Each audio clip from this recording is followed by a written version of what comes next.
challenges, and because global governance is unrealistic, um, nations, or should I say states, our members, they come together to form conventions, agreements, or instruments that are relevant in addressing these challenges or these global issues.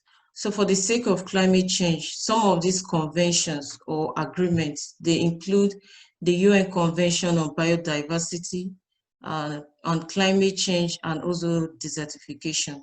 And then a few years back, the UNFCCC signed the Paris Agreement, which we have about 197 nations have signed to this Paris Agreement.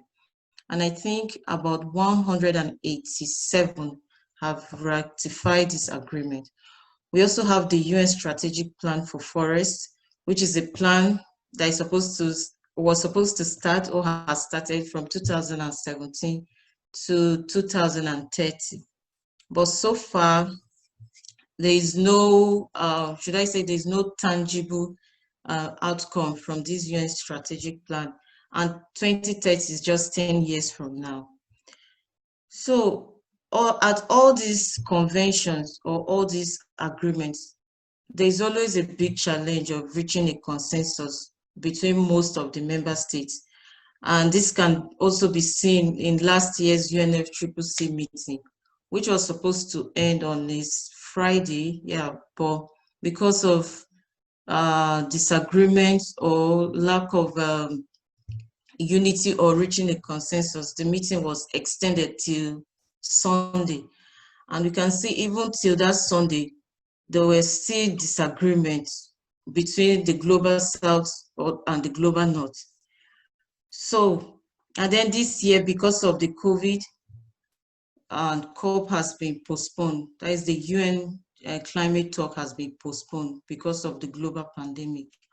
So we as passionate or young people, yes, we are recognizing the importance to stay safe in this pandemic, but we cannot ignore the fact that climate change is also a threat. It's one of the biggest threats in the 21st century.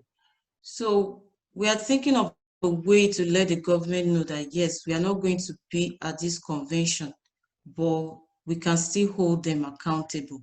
We can still demand climate justice. We still want them to know that, yes, we still have a say, even though there is no talk this year, which is why Care About Climate started this Sign4Change. So this Sign4Change, it started, it's a sign and a symbol, basically with a hand. We can see here, this is our goal. This is how the sign looks like a C. So it's basically a symbol, a hand sign, or a hashtag that unites people around the world for climate action. So this sign does not belong to any organization. Anybody can use this sign. It's just to show that you're demanding for climate change or climate action. So it started during COP21 in Paris. So this is it.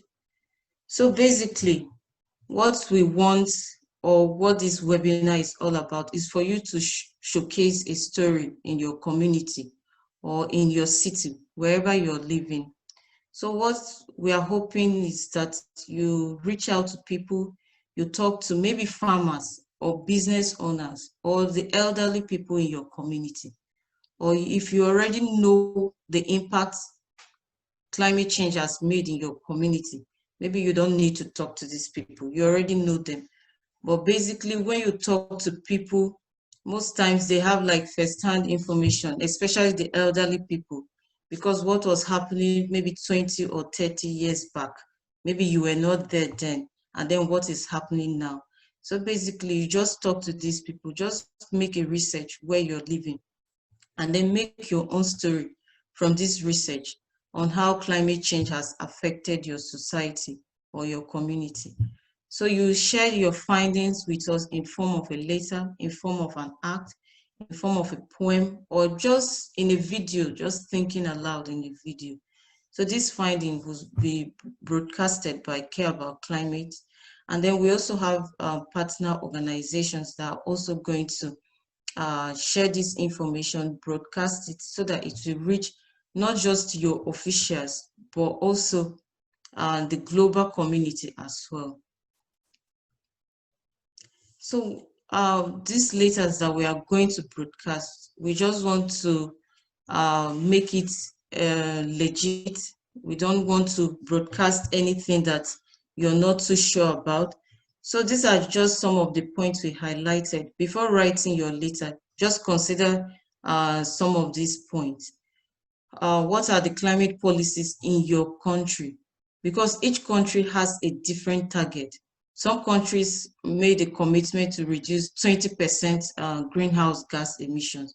Some made a target to reduce 40%. What is the target in your country? And then how do you keep up with the news? Since your country made this commitment, what has been the update in your country? So you have to keep up with the news and know what is happening. And then be respectful in your letter. This is a letter to your officials, so you might want to be respectful. And then you have to, your use of language is very important as well. We don't want to appear as, should I say, thugs or anything. We are responsible youths. All we are doing is just demanding climate action. So your use of language is very important as well.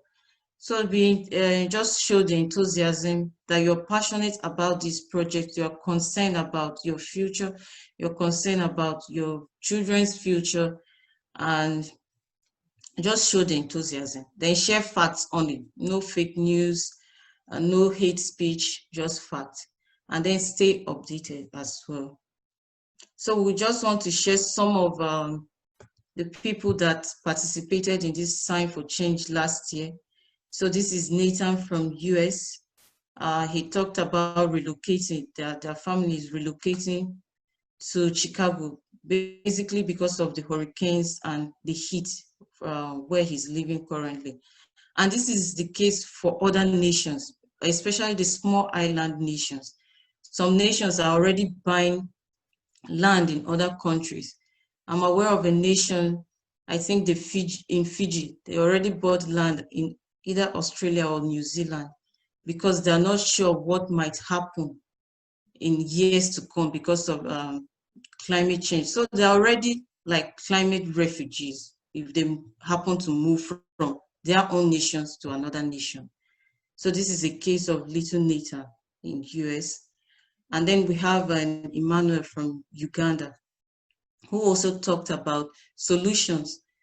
And this letter is particularly important because most nations, they feel like planting trees is just enough. It is not enough. There are so many ways you can diversify. There are so many ways you can take actions. The energy sector, the transport sector, not just planting of trees. And most times these trees, they just plant it, take pictures, and they don't care about it. So planting of trees is important, but do you take care of these trees after planting them, or you just plant them for show? So you can research other ways the government can take actions apart from planting of trees. And then we have Shannon from Ireland. So she also shared her own, like basically the global West, they're responsible for most of the emissions. So she's calling on them, since they are responsible for most emissions, they should also take action. And yes, so, and while you are at it, while you are holding your government accountable, while you are writing these letters, I think it's also important for us to take individual actions by reducing your own carbon footprint. What are your attitudes? How long do you run your shower when you're taking your bath? Do you leave your light on when you don't need it? These are ways we emit carbon without knowing that we are emitting carbon. So you can search how you emit carbon as individuals and look at ways you can reduce your personal carbon emissions. And then you can also volunteer or organize and participate in initiatives to help protect our global climate. And of course, you can convince people around you to join in the solutions towards tackling climate change. And that is it. Thank you all for joining, and stay safe.